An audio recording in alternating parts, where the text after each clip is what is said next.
Welcome back, Flare community. Today, we're going to go over the roadmap, including the next steps for the Flare network to launch. The Flare network is highly anticipated by many people, especially those who are yet to receive their Songbird tokens. Now, it's really important to note that the Songbird network really has an important function, and that is to roll out core protocols which will eventually be used on the Flare network to ensure they are very robust and working as expected.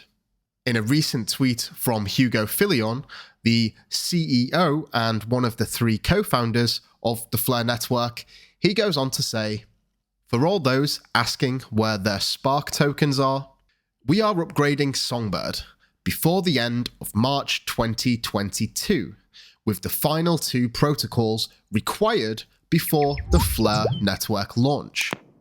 This will allow us to proceed to launch the Flare network. Something that we have to look forward to is a full roadmap to the Flare launch, which will be released in the coming weeks. And I'm really excited about this, as I'm sure you are too." Now, if we go over to the Flare blog post, we can actually see that the core protocols in question are the state connector and the F asset system. These really are something revolutionary, and this is going to be a new way to bridge assets in a trust-free manner, something that we've never actually seen before.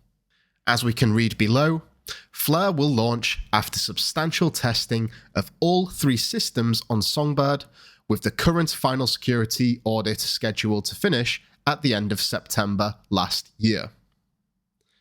Until all 3 of these core protocols have actually been released and thoroughly tested, the Flare network will not launch.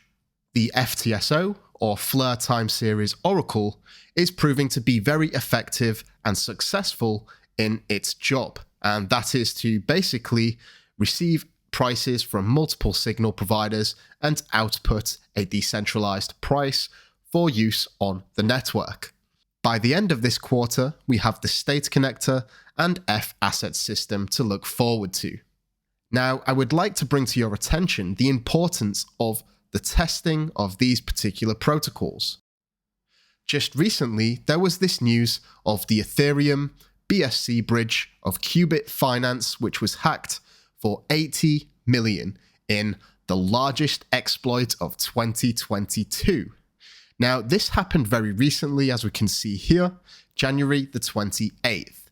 Now, it seems like these bridge protocols are actually a target for exploits, because just recently there was another hack, and this included more than 320 million stolen, and this was from a Solana to Ethereum bridge.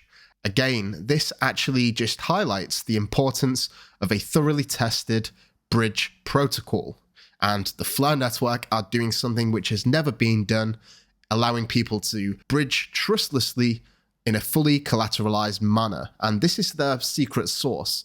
It's something which is going to be really revolutionary in the space. If we go back to Twitter here, and we can see a tweet from Sean Rowan, the total locked value, or TLV, on Songbird is 85 million, and that was at the time of this particular tweet. So if that was hacked today, it would be in the top 10 biggest hacks of all time in the space. Most networks avoid hacks because they have very little usage. Songbird is doing better than many mainnets in that regard. The Songbird network exists as a canary network. As the network holds value, it really incentivizes malicious actors to try and extract that value. And this is just an additional step of security before the launch of the hardened Flare network.